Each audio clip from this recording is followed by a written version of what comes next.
Hello everyone, this will be the first official weebteam unboxing video. As you can see here, we have a new HP 7520 PhotoSmart printer that we'll unbox today.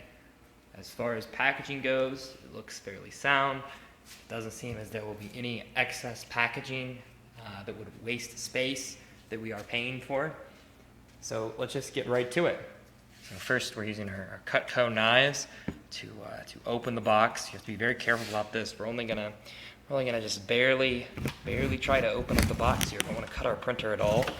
So we're working our way, getting rid of this translucent, almost transparent masking tape. I don't know how well you can see it here, but trust me, it is not completely transparent. There seems to be some residue left on it. Our knife is just making its way right through this masking tape. So little trick here, instead of having just rip it open, even though this top part is well severed by our knife, we are going to stick it in the side here. We're just going to work our way down, work our way right down here. See, it opens very nicely now. It's very, very easy. It's a professional tip from an unboxer. Now we're gonna work our way on the other side, just like before. Very, very easy. Very, very easy. Take care not to cut yourself during this step. It can be very helpful to push out and away from you if it requires a great deal of strength. Remember, the non-serrated side is the side that is duller, not as sharp.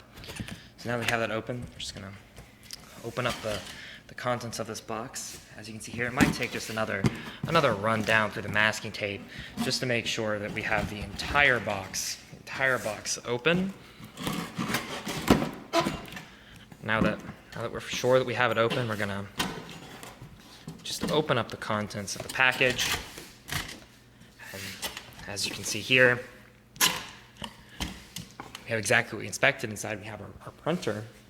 So as you can see, the box inside, no holes, no excess packaging. It seems as if our product is exactly as intended.